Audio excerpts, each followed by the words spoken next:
and invite you to join with us in the salute to the flag. I pledge allegiance to the flag of the United States of America and to the republic for which it stands, one nation, under God, indivisible, with liberty and justice for all. In case of fire, there are two ways you can exit the chambers. To my left, you'd exit through the double doors, turn left, go down a flight of stairs. At the base of the stairs, turn left again, and go outside of the building. Or perhaps the best and quickest way would be at the rear of the chambers through the double doors, down the steps. But again, once you're outside of the building, please walk a safe distance away from the building. Secretary, please take the roll. Charles Duran. Here. Charles Ladd. Here. Nick Lefakis. Absent Mary Scott. Here. Virginia Higley. Here. Ken Nelson. Absent Linda DeGray. Here. John Petronella. Here. Guillermo Salazar. Here. And Richard Suzak is here.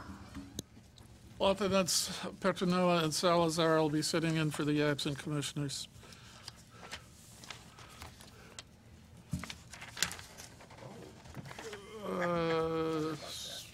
Staff report, town attorney. Do we have one from her? No reports? Nope, I think you received a zoning enforcement report in your packets from Rick. Okay. Any questions for the town attorney through the chair, or through the... Because I just have one question about the zoning enforcement report. Yeah. In terms of We aren't there yet, hold on. You just asked him. I know, I said, is there any questions for Jen through the town attorney? Okay, that's all right. Oh, good. Now zoning enforcement officer, you go. Because what are we doing on that North Street in terms of, it appears that he's just been sort of ignoring the cease and desist orders and, you know, just continuing doing whatever he's doing and without any repercussion or any, you know, punishment or, you know, it's like, you know, yeah, you told me to stop, but I'm not going to stop. I'm going to keep doing it. That's my question, would be mine too. But also, is it a town ordinance or a town ordinance by the council on the removal of soil from town? Because that's been on the books for years. It's in our Yep. regulations. I know it's in the regulations, but I thought it might be even stronger than that, that it's a town ordinance. Yep, it is a town ordinance, That's what I thought. and also in the zoning regulations, he was issued a cease and desist, and I believe it went to citation as well. So But somebody should have known, even the truckers that were taking it out of town. It's just amazing with all that work going on, nobody called town hall or said anything. yeah, I'm not sure, but I mean, it did go to citation, and I believe the state is involved as well. Oh, good. That was the next question. Because that was protected farmland, and I believe it's in the deed as well that it was Right. to be protected farmland, so. Yeah, it was state farmland soil, which is, that would be all protected. Well, what's going on with it, or is that all hush-hush? It was sent to the town manager's office once the citations were, I guess, given to the, I know they're not to gonna the be guy, able to but- bring it back, but should be able to do something, even fill in the holes that he's dug, right. Yeah, and not with trash either. yeah, we're gonna have to work with the town managers, and I think the town attorney's office on that, so on what comes next, if he doesn't respond to the citations. He has so much time to request a hearing, so after that, I believe if he doesn't do anything, then the town attorney would get involved as well. I mean, just from the beginning, or from what I read, where he left the trees enough to conceal. But I'm surprised that neighbors weren't bothered by the trucking going in and out. Yeah. I guess it's the old story, if you see something, say something. Yeah, in terms of, I did hear that, you know, there was some people who were involved and they did notify, you know, the Oh, they town, did? yes, in terms of that they were quite concerned that somebody was removing soil and bringing it to, I heard Chicopee, That's good. landfill. Also, that's as far as they were going. They were going quite a ways, and they followed them quite a way. So, I think that. That's good. That somebody did that. Okay. Anything further for? Well, just the follow-up on that question. So assuming that the operations don't cease, when is the next action that would be taken so that we don't bring it up every?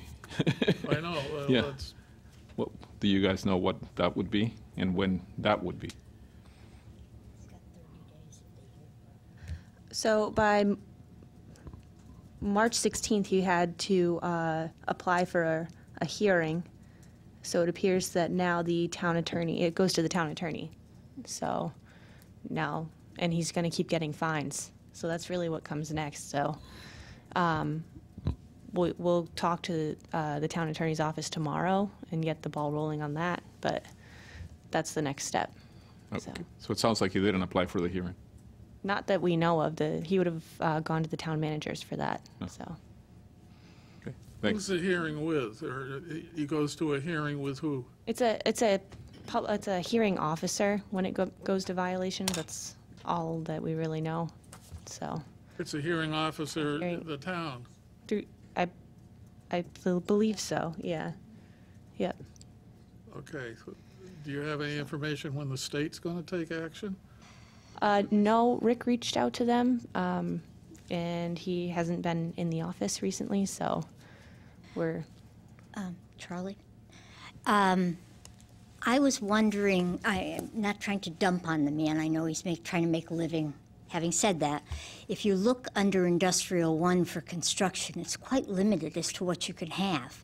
And he's got way more equipment than what's allowed, and I haven't seen anybody coming up with a special use permit for that. So he should cease his operations completely until he gets approval from planning and zoning. Yep.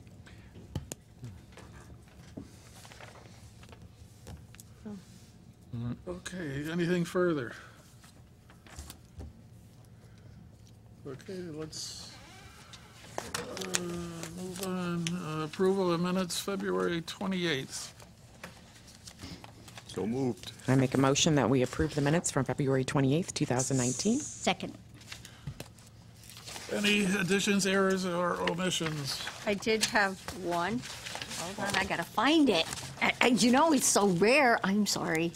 But it is just, It is, hold right? on. You got one of these things, I you can gotta mark it find when you find it. I know.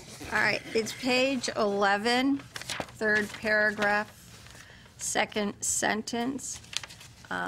It reads, Mr. Janitis stated that the house was built as a single-family home with an in-law apartment, and to allowing this house, it should be to allow this house. That's it. Come on. It wasn't even a misspell. Darn. No, I love it. Thank you. Anything further? Okay, all in favor as amended? Seven, Zero, I zero. imagine it's abstaining. 701.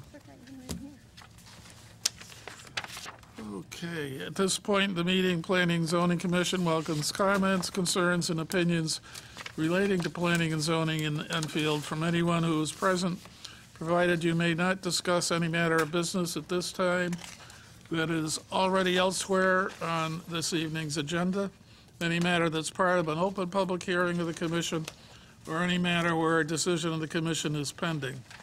Anyone would like to speak to the commission under those regulations? Would anyone like to speak to the commission under those conditions? Last call to speak to the condition, or to those conditions. All right, let's move on. No bond releases, old business, public hearing 2936, 1489 King Street. This is a hearing that was continued. Secretary, please take the roll. Charles Durin. Here. Charles Ladd. Here. Mary Scott. Here. Virginia Higley. Here. Linda DeGray. Here. John Petronella. Here. Guillermo Salazar. Here. And Richard Suzak is here. Alternates Petronell and Salazar will be sitting in for absent commissioners. We have on our desk a letter, a request for withdrawal from Timothy Smith pertaining to 2936. And it's signed, and so the chair will entertain a motion to, Mr. Chair, I'll make a motion that we accept the request for withdrawal of application, public hearing 2936, without prejudice, please. without prejudice. Second. Any discussion? Hearing none, all in favor? Opposed? Unanimous. Okay. Moving along rather fast here. SPR 1770, Secretary, please take the roll. Charles Durin. Here. Charles Ladd. Here. Mary Scott. Here. Virginia Higley. Here. Linda DeGray. John Petronella. Here. Guillermo Salazar. Here. And Richard Suzak is here. Is the applicant here? If you are, please come forward. Name and address, please, and make sure that red button is down on the microphone. Good evening. Not yet, I don't know. Didn't stay down. Probably Down need to now? pull it toward you a little, too. Yeah. Better? Great. Thank you. Richard Maloney, Industrial Development Group, P.O. Box 1910, Waterbury, Connecticut. And with me is the woman who will be operating the business, Wendy Markham. She'll be the proprietor for the intended use. All right, if you will, please explain to the commission what it exactly is you want to do and where you are. We have some of your notations, but just for your help and for you, you are on TV and people in town will be seeing it, so. Thank you. Right. That's right. My name's Wendy Markham. My address is 110 Hampton Street, Chicopee, Massachusetts, 01013. I am the owner of Tipsy Paintbrush, which is a paint party business. I've owned the business for 5 years. I have tripled the business this past year in 2018. I am currently moving forward in leasing a studio location in the Enfield Plaza. In addition to paint parties, I am adding a pottery studio as well. My daughter has been a professional potter for 8 years, instructing lessons, managing a pottery studio. So there will be 2 businesses there, a pottery studio named Killin' It Pottery Studio and Tipsy Paintbrush, occupying this location. We will be giving lessons to children and adults. There will be different types of parties there for birthdays, bachelorettes, team building, and such. This will be a BYOB, but I have instated regulations of my own for the BYOB. Liquor will not be allowed before 6 p.m. We will be carding people. We will be carding their age, 21 and older, of course. There will only be beer and wine brought in by customers. We are not handling any of this. We are not supplying any of the alcohol or anything, any snacks, anything. Also, there will be no alcohol allowed at any children's functions or children's lessons under the age of 21. The hours of business will be, typically weekdays, it will be from 3 in the afternoon until 9 p.m. Weekends, Saturdays, it will be 10 a.m. to 9 p.m. Sundays, it will be 10 a.m. to 6 p.m. Mondays, we will be closed, but there will be exceptions for certain holidays that we are allowed to be open while school is closed. We'll bring in more business that way. And we will have extended hours across the summer for a summer camp type of lessons. Yes. I just want to say that your presentation that you gave us, including staff's comments, was wonderful. I Thank think you. that if we could get more people to do what you have done, Thank you. it would go much smoother. I did major in communication. It paid off. There you go. That explains. You said you would be giving lessons. That's what I did. And anyone can come in and sign up for the lessons. It doesn't have to be a specific group or, like, I don't know. I don't want to be in a kids group, but I'd love to take lessons. So Right. nothing We against will have kids. adult lessons, teen lessons, lessons for working on the wheel, throwing on the wheel, lessons for sculpting clay, glazing ceramics. And that's my daughter's side. And on my side, I offer paint parties, painting on glassware, on drinking glasses, and on canvas. Thank you. I will be expanding upon that once we do get settled Oh, good. into the business that we have going now. I do plan on expanding. I look forward to it. Oh, thank you. I do have a question. Jen, it's for you. Health Department is working directly with applicant to have their concerns addressed. What concerns are they? They didn't actually tell us exactly what they were, but what they're usually looking for is like if you're allowing people to bring in food and beverage, it's usually about like where are you going to dispose of it. So I don't know if they reached out to you. No, I haven't heard. no. They said they would reach out to you directly, but they didn't want to give us whatever their comments were. So, Okay, thank you, because but that can always be handled at like the building permit as well. The health 'cause they have to department sign has off to on get it. involved.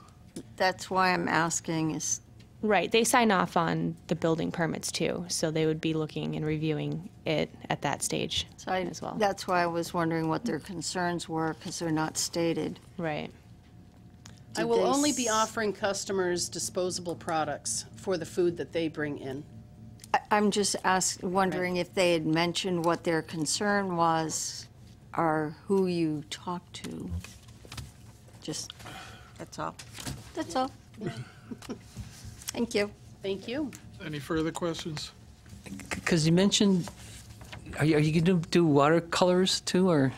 No, just acrylics. Okay, just acrylics. On the canvas, obviously, and enamel paints on the glassware. Okay, thank you. Yeah, thank you. What unit will you be occupying? That'll be the unit that was formerly occupied by Colorado Ski and Bike.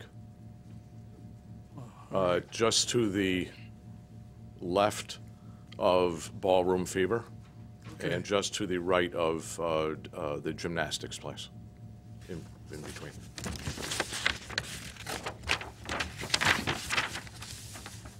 Oh, you are? Boy, you're going to be busy. You're going down to throwing hatchets and everything else. We are going to be so busy in that plaza. Yes. Wait to see what I brought this for. You'd be busy there, too. Any further questions? No, none. Chair will entertain a motion. Mr. Chair, I'll make a motion that we approve the resolution for SPR 1770 for a BYO paint party studio and ceramic studio located in the 604 Enfield Street, as prepared by the Planning Department with the 13 conditions listed. And it's dated today, I guess, March 14th. Second. Motion's made and seconded. Any discussion? It's nice to see that plaza being occupied again.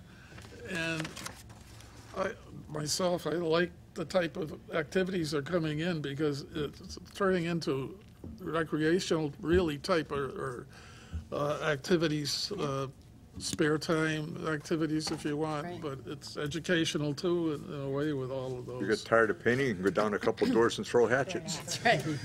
I'm If you thrilled get- to be part of You it. get frustrated with your painting. Yeah. Okay. All in favor? Opposed? It's unanimous. 700. Good luck. Thank you Welcome. very much. Welcome. Welcome. See you there. Yes, definitely. Thank you. Okay. Other business, town council referral. Here you go, Jen. Oh, I'm sorry, all right. Who's going to present it now? Oh, she's loose.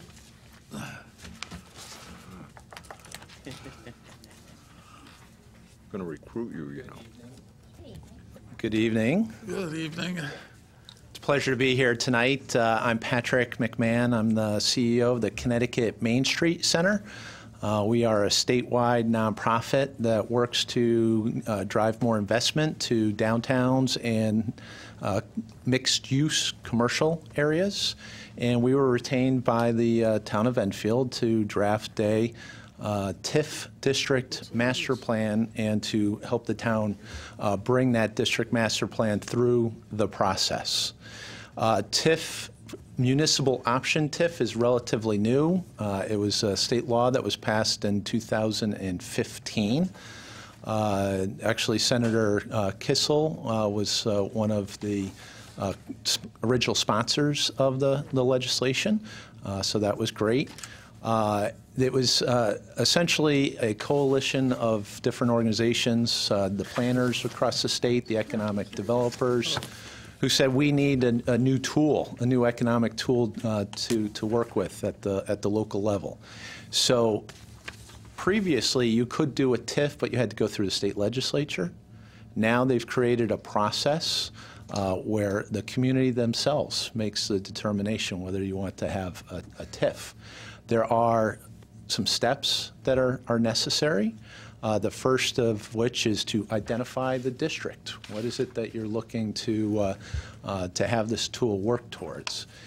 There are some guidelines in the state law. Essentially, a district could be one property. It could be multiple properties. The ones that we're proposing tonight, obviously, are multiple properties. You can't have more than 10% of the taxable real estate in your community in TIF. Okay, so that's one of the guidelines. TIF districts can be created up to 50 years under the state law. Most of the communities that have adopted it to this point have chosen the 20 to 30 year time frame. In the district master plan that you have in front of you, the proposal is for a 20-year TIF. Okay.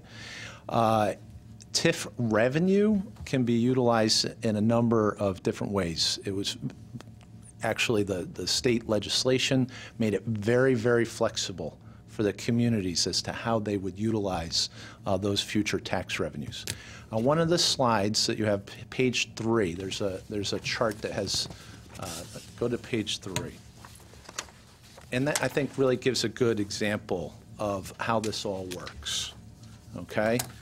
On the bottom of that page, you will see fixed tax base. Okay? Fixed tax base. That's all of the taxes that are currently being generated in the districts that are being proposed. All of that continues to go into the general fund. So all of the money that currently is paying for any of the services in town continue to go into the general fund. I think that's really important for everyone to understand. What we're talking about is any future increases in value. Future increases in value. And that could be a natural increases in value because of an area is increasing because more people want to be there, more businesses have opened. That could generate new tax value. You can also have additions to buildings. You could totally reconstruct a building, restore a building. That could potentially add value. You could have infill development that's going to add value that can be brought to bear. One of the decisions that the community has to make is what percentage of that increased value would the town want to capture and reinvest back into the district? What percentage of that increased value would be captured?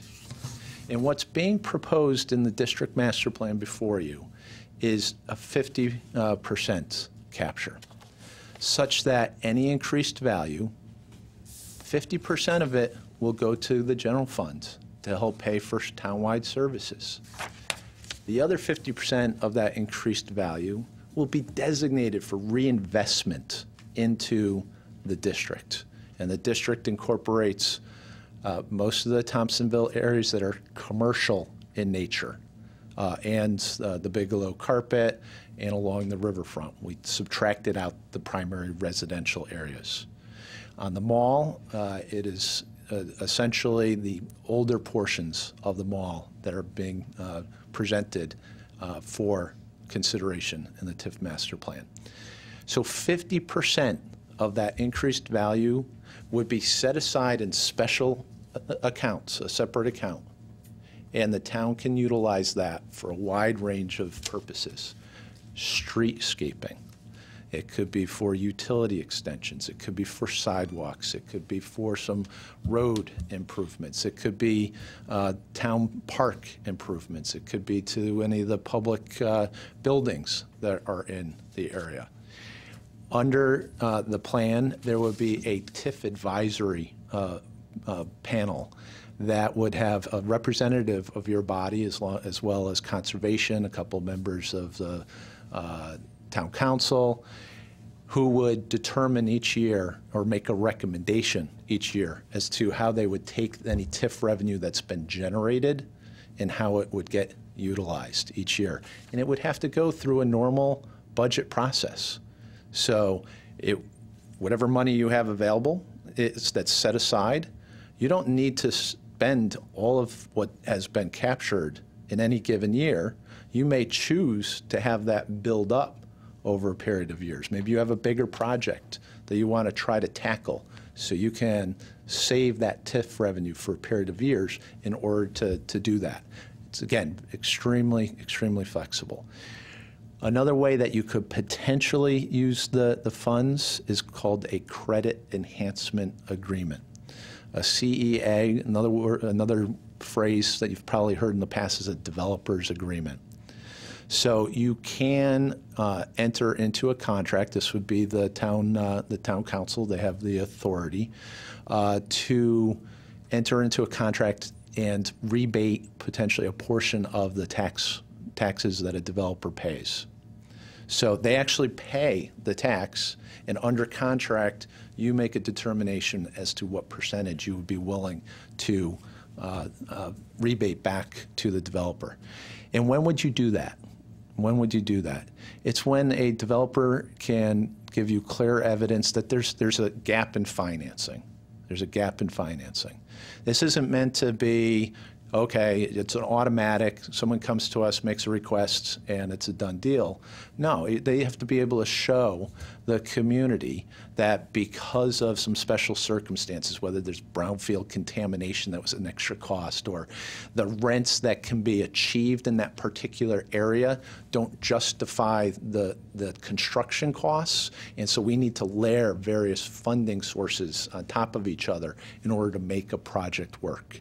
That's when the community would make a determination as to give a credit enhancement agreement. Some guidelines relative to that is that there has to be a minimum amount of investment. So these are for bigger projects that would take place, that you would end up negotiating these CEAs. But just as importantly, there would be the possibility that these TIF revenues can still help the smaller property owners and the smaller businesses. And how does that work? That is through the creation of a facade program or a small business loan program that you could utilize that TIF revenue to do. Okay? So you use the CEAs for those pretty critical, larger projects that they were able to demonstrate that there was a gap in the financing in order for you to get that project to the finish line. And I guess why is that important? Is you're still getting 50% of whatever the increased value into your general fund, and after the 20 years, whatever's being brought about because of that project will all go into the general fund, because after the end of the 20-year period, everything, all of the new value will be going to the general fund. That is, unless the town thinks, wow, this TIF program's been phenomenal, we've been able to do so much with it, maybe we'll extend it a period of 10 years or something along those lines. That would be a determination by your legislative body, which is the town council, making that determination. Okay, so your plan of conservation and development, the work that you've done, all the efforts that you've put into the Thompsonville neighborhood, and the future of Enfield document that really talked about taking the mall area and trying to make it so that it's more mixed use, so that's more diversified, so that you're not so reliant on the big box per se, maybe by bringing in some other development at scale that could diversify that area and make it more mixed use. That was in the future of Enfield, which I believe you incorporated into the plan of conservation and development. So all of these different public policies that you're trying to achieve, TIF is a way for you potentially to fund some of those improvements and really get these two areas working more as an economic engine for the community. I know there's concerns about the mall and some of the vacancies, but being an economic developer over the course of my 20 years, you have two exits. You have two exits off of a major highway right into that area, okay? You are midway between Hartford and Springfield. So I think there's hope. There's been a dramatic change to the retail environment, right? And that's really what we're trying to figure out and capture now and understand what's the next move. How can we ensure that there's still vibrant retail? And you may have heard about the retail apocalypse. There's a lot of retailers that have closed, and that was because they've extended out too much their debt and those type of things. But all in all, retail across the country is still doing very well. And online retail is still only a portion. A lot of people want to still do the brick and mortar. They're going online because they want to see prices and check, but they still want to go and try on or have that experience. And that's another thing you're going to hear a lot in the next couple of years. And that last group really kind of comes into play, is the retailers going to have to be a little bit more creative. And how they lay out their shops, how they market themselves, how they try to add potentially more to it. So it's not just strict retail, there's an entertainment portion to it, or maybe even a manufacturing in the back and the retail in the front. All of these things are going to be evolving over the next few years. But if for the purposes of tonight, the important thing is this is a tool that can be utilized to enhance these areas. It's not a silver bullet. It's not a silver bullet. This tool could be utilized in addition to other economic development tools that the town has, going to the state and federal governments for continued grant funding. You have the TOD area by a train station. That is a significant area where the state wants to invest. But on a number of occasions, state and federal grants require a local match, right? What happens if you already had set aside in this separate account money available for that match? We'll move projects forward at a faster pace. So it's a really flexible and useful tool. 7 communities to date have adopted them, including your neighboring property town of Windsor Locks. I don't know if you just saw the Journal-Inquirer article that it's already generating TIF revenue, and they're very excited about what they're going to be able to do to reinvest that into downtown Windsor Locks. Having worked right across the river in Suffield for 15 years, and I was brought over on a couple of occasions to talk to the Thompsonville Neighborhood Association at the time. Thompsonville's incredible. You have all of the bones in that area. Yeah. It is walkable. The architecture's amazing. You have a river, you got transit, you got I could go on and on. It's all there for you. And I'm hoping that this TIF revenue will help really move that project forward. From a Connecticut Main Street perspective, we encourage communities to have a managed downtown, such that there is someone on the ground that's responsible for that particular area on a day-to-day basis, who's meeting with the property owners, meeting with business owners. So I would highly encourage, and I'm hopeful that as we proceed in the future, that potentially a person will be on the ground in Thompsonville that will really make these things happen. You can rely on volunteer boards. You know how it works. You put in as much time and attention as you can. But for an area like this, you also need the person during the day who can answer the phone calls and who can arrange for the meetings, at Town Hall and say this group and this group, we're going to meet together on this particular issue. They're the facilitator. And the communities that have that sort of managed downtown, I think, have a better shot and have a more active and vibrant downtowns. So I'm hopeful that TIF might be another way that could happen in your community. So with that, any questions from the commission? Questions? Go ahead. I guess the first question I have is the mill rate. So like if our mill rate in town goes up, is that, in essence, does any of that mill rate increase go towards the TIF? So let's say, I'm just trying to make sure so people out there understand what, that, if there's an increase in the mill rate, let's say they decide they want to raise it because they got to pay for this or that. Does any of that go towards the TIF district? Well, mill rate, in addition to your assessment, results in what money comes in. Yes, an increase. If your mill rate goes up, then certainly a portion of it. But it's not a new tax. Yeah, so I guess here's the important thing. It's not a new tax. Yeah.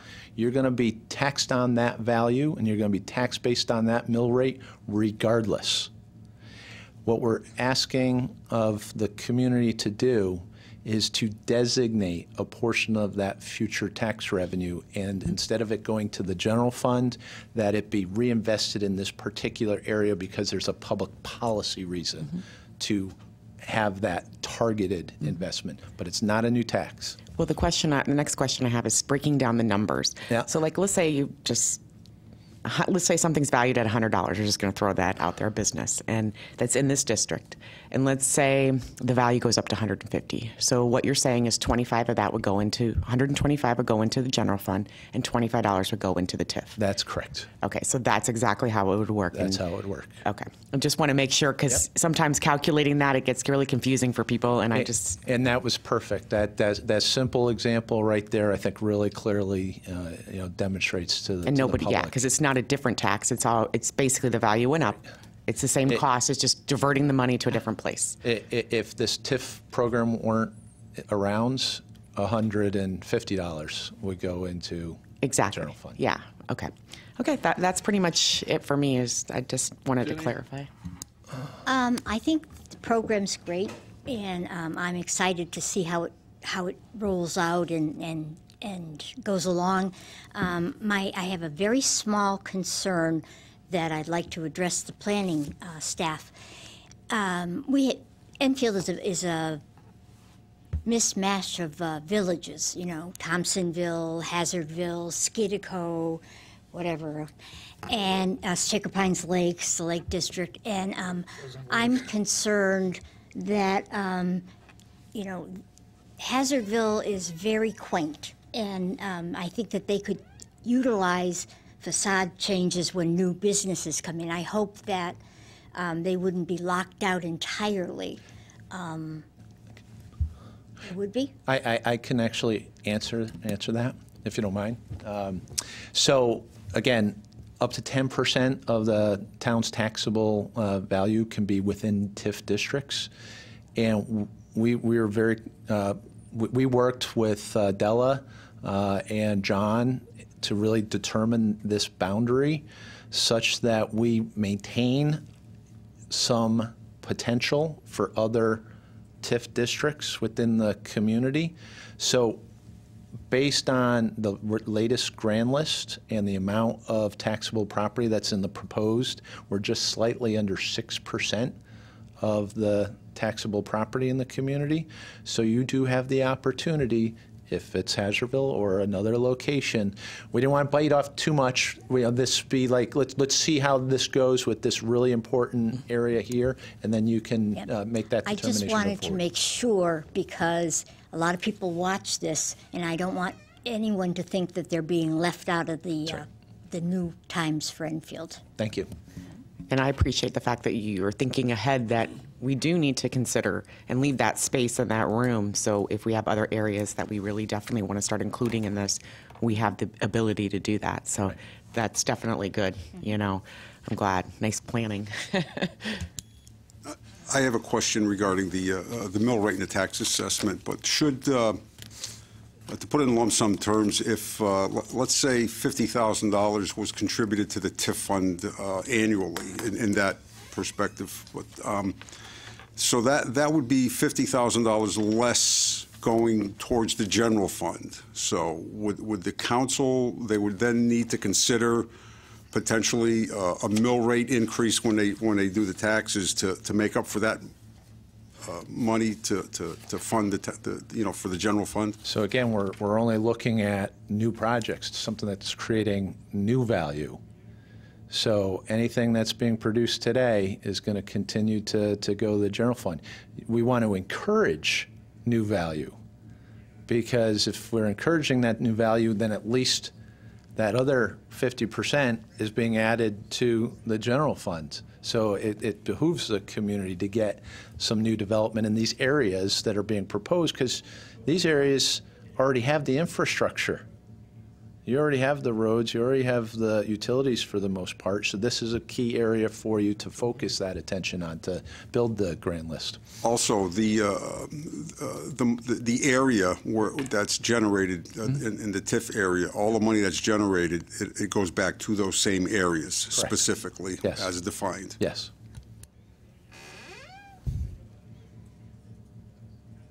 I have one.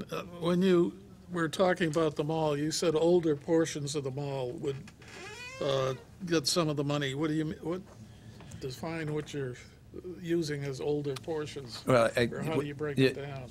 We chose this portion of the mall where it's newer, where I think help me out here.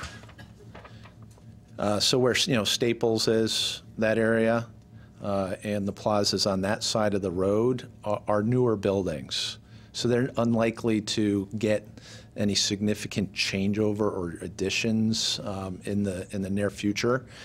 So it's really the other older plazas that we were looking at. So you're talking about several malls, not just the mall. Well, yes. It's between Hazard and Elm. Yeah. So, and then it encompasses Freshwater and Palumba, correct?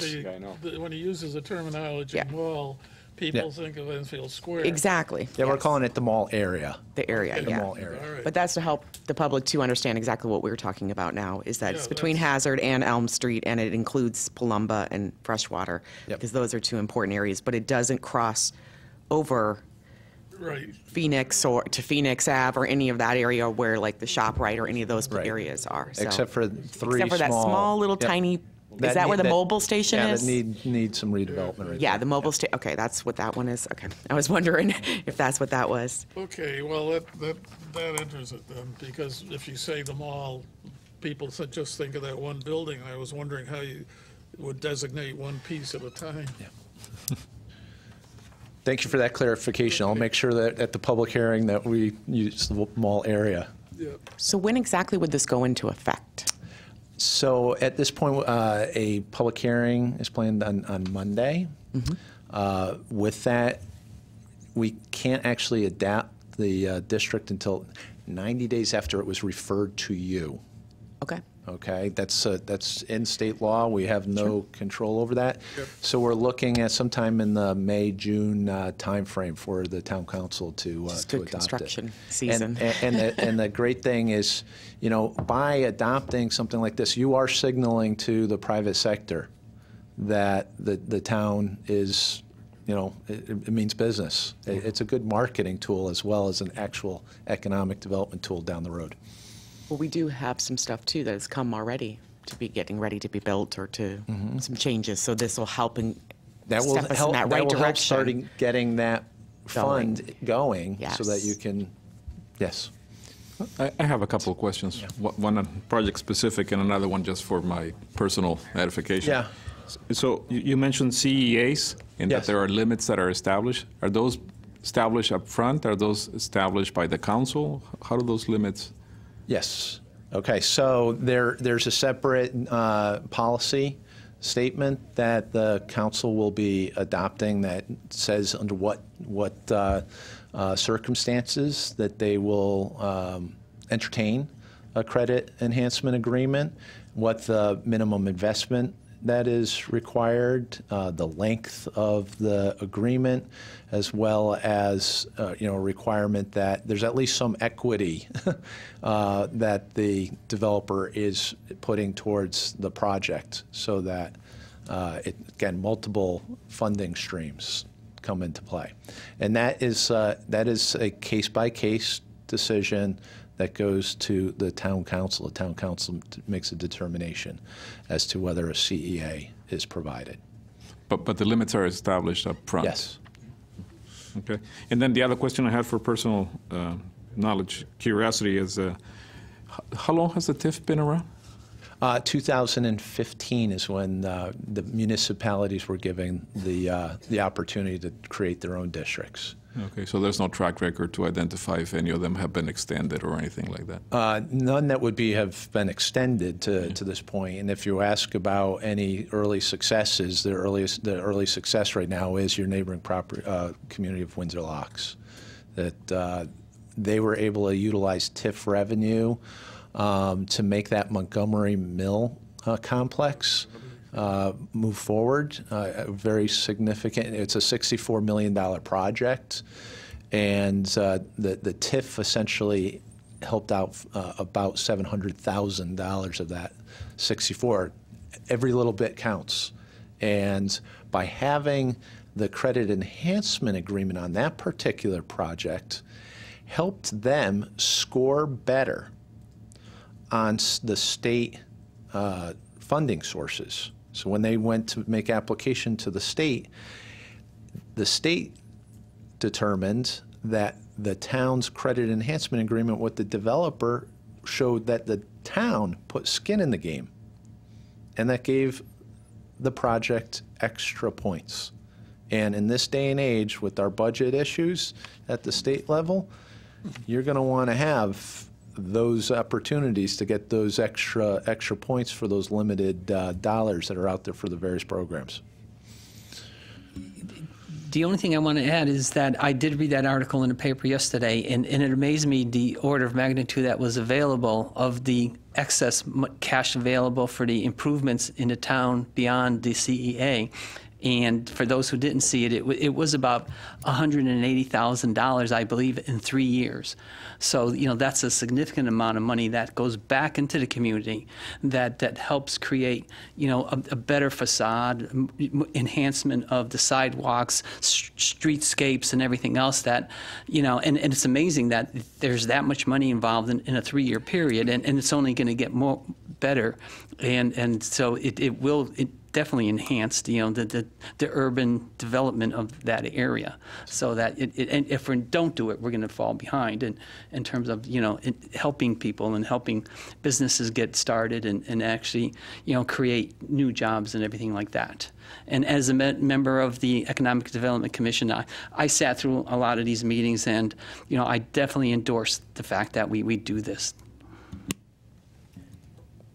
Just another quick question.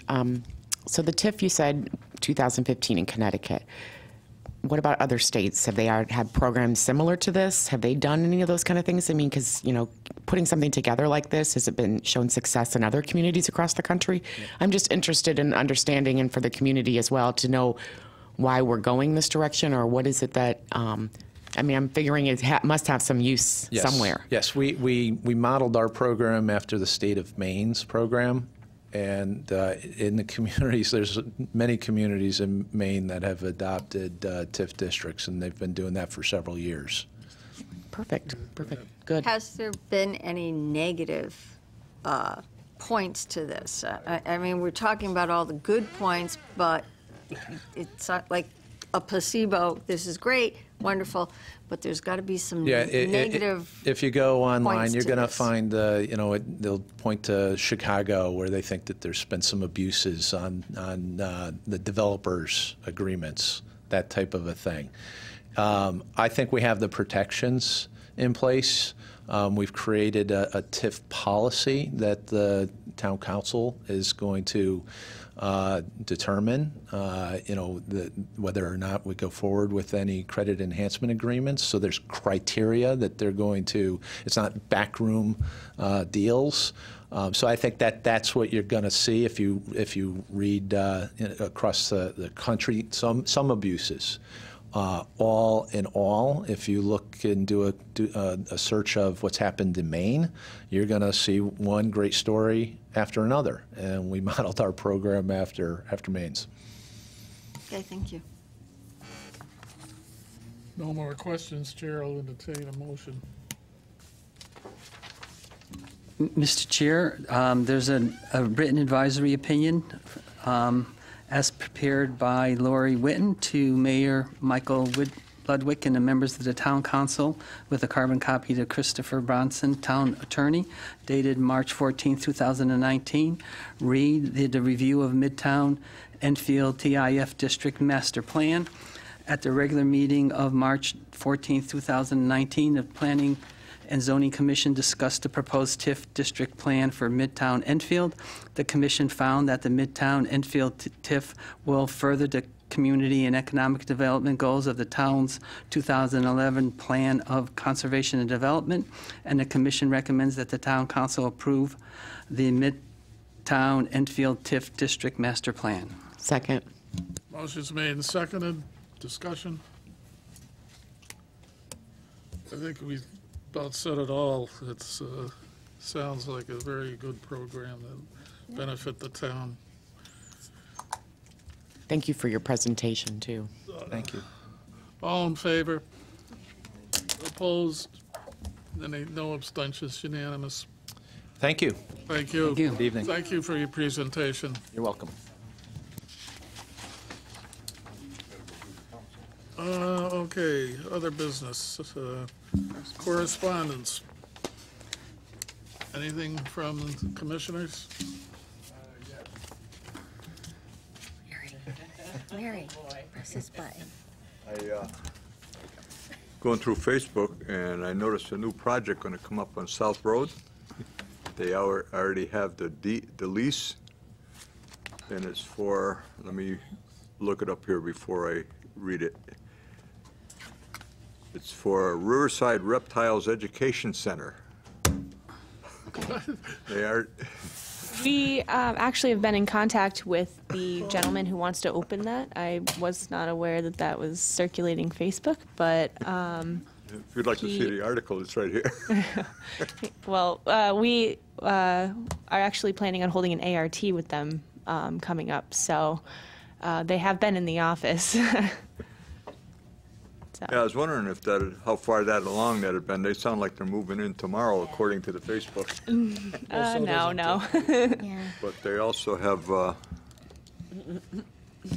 they'll house at least 100 to 120 species of amphibians, reptiles, and arthropods. Yeah. Are they going to That's a sell lot of them? critters right next to a swamp if they get out of there. I was curious to see if they were going to sell any. You know, I mean, there are people out there who love reptiles. Oh, yeah. Yeah, there's That about would be 20 like a people pet that shop then. liked it on here. But Oh, no, there would be. are we going to have them make sure the building is safe and all that before they? Yeah, we received a preliminary site plan that is under review by staff currently, so. If you remember, we've had a lot of problems with that building, and it's pretty beat up. Yeah. And the parking lot is, you could lose cars in it. So Well- we might want to look pretty close at that before. All right, yeah, Should it's under probably be a review public by hearing too, I everyone, would think, so. with the neighbors around might want to be interested in whether they want this or not in their neighborhood. It's Frankie's, right? Frankie's Yeah, it's Oh, it's the probably- other end where the daycare was. with the daycare. It was in the daycare. It's in the, yeah. No, I see that. Did you see it, Linda? No.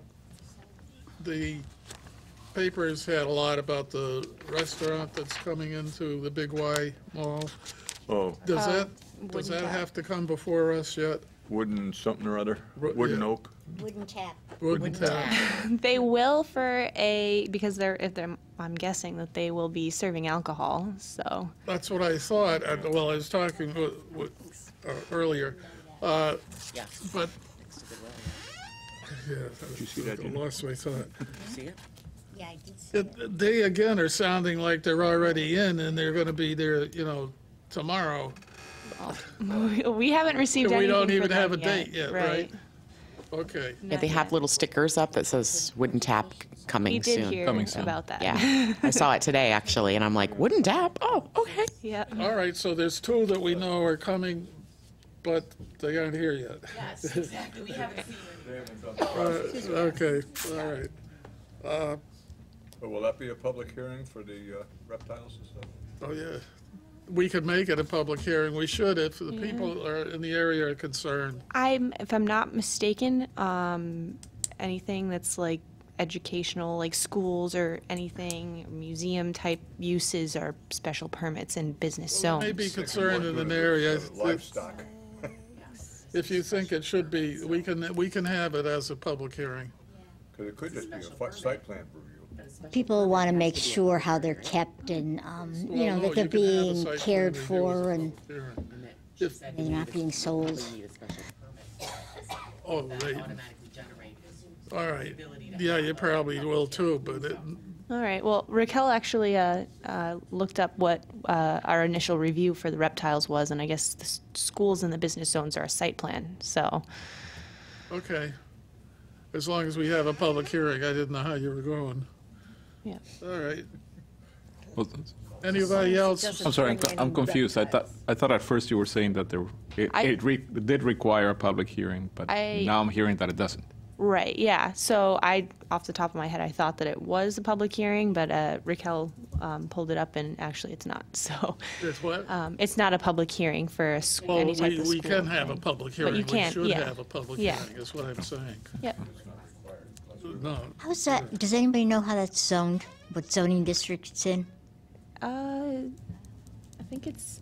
There's no aquifer or flood or wetlands. I didn't write down I know there's wetlands in back of it. Right. yeah, there are. That's why they aren't I building. think it's yeah. business local, but again, don't quote me BL? on it. That's what I thought. Yeah, it's probably a BL, yeah. As long as they don't bring the critters with them. They might be, yeah, they As long as they don't bring the critters to our meeting, I don't care. okay. 138 is business local. Yeah. Okay, moving on. Any director of planning report? I guess just going over the things that we have in the office, which are really, one of them's listed under applications to be received for 33 Post Office Road. I have questions on that. What, exactly where is that? It's on the corner of Post Office and Post Road. Is that the place that's been in difficulty before? And they, Right. yeah, no, I know. They had trouble with wetlands? Yeah, that was all resolved between Mr. Kay and the town attorney's office and the Wetlands Commission. So now they're coming back with a site plan, and we're reviewing it, but they just want to put up a new building where they can apparently sell and wholesale sell their. But as I recall, another hearing, there was a question, is this is where Hazardville, oh, no, what, huh? No, the one, the beer, Oh, they went the neighbor, into the neighbor, and he was talking about water coming back Tingler. onto his property. Right. So there's difficulty down there. There was, or at least. All right. So are they going to wetlands first? No, they filed their site plan review application. So it was settled with wetlands, their issues, so I guess the. On so this the- new building, though?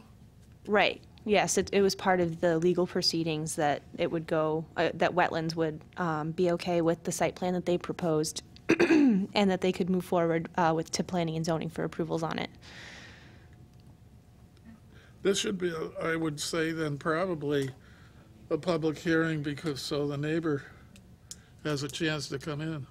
Okay. Because I recall when Hazardville, what's the name of it? Oh, the brewery. Powder Hollow Road. Prior, yeah, part of the Hollow Brewery. When he was in here, he's talking about water in the area. It was coming on, and so, I don't know. Yeah, there are a lot of wetlands over there. But again, I guess Can the we have a wetlands copy concerns.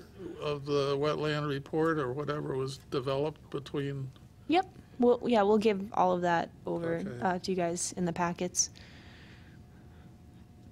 All right, continue, I'm sorry.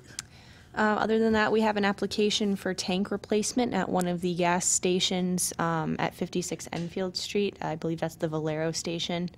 So that'll be coming through, and an admin approval for a med spa. It's coming in. We don't have it yet, but that'll be, I guess, on for probably the next meeting. And other than that, that's all I have. If you guys have any questions for me.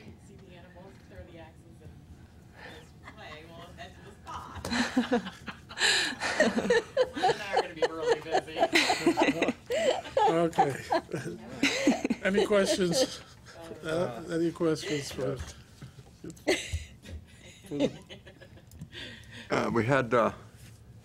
We got some information about someone wanted to come in and do a slideshow. I yes. took care of that, I called.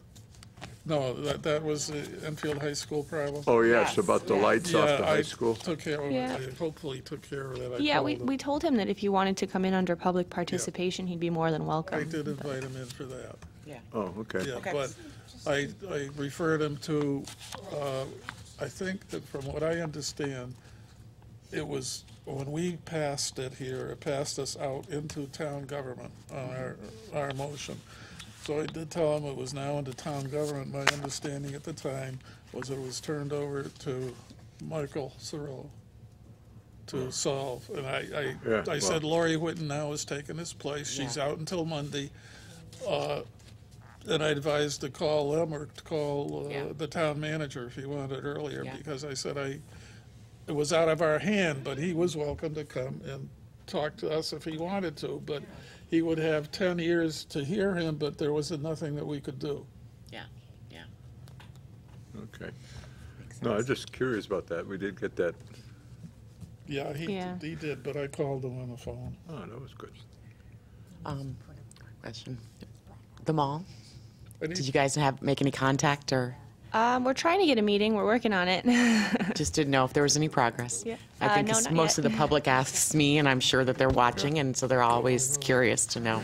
Yeah, What's I know. happening? Talking to That's you at the- least it's about the maybe question of having a the meeting, hour. But yeah, we're working on it, so we'll keep you posted. Well, when is the post office road ready to come in, or halfway ready? We are reviewing it. It has to be distributed to the other departments, so I'm sure we'll also Okay, have so you- comments on it. So, A couple weeks. yep, we'll If see. you're ready for it, and we have all the information, put it on for the next one, because we really could handle it. Quick question. Lori talked about the funding from the council. When are a presentation gonna be done with them with regards to funding for the plan of conservation and development and getting the funding for that so we can get that up and After running? budget. Yeah. So do you know when she's gonna probably present to them? I'm not quite sure on that. I know. talked to her about that. Yeah. And she said that it's several months out. She has to present it to staff above her, and then it gets talked about, and then you can go. And she said Okay, it's that's what probably I was going to be looking like for. May, June. Okay. So if we can just keep us updated, because I would like to Yeah. be able to attend the meeting just so I can. Same here. You know, and that's something obviously important. So, Yep, thank you. We'll keep you posted. Any other unresolved issues, any difficulties or problems? Not here. No, not here. I thought Rick was going to be here tonight, but he didn't make it. Rick is in the hospital, had a surgery, Yep. and he'll be out for a while. Well, I don't know how long. He, too many rough clients. Good.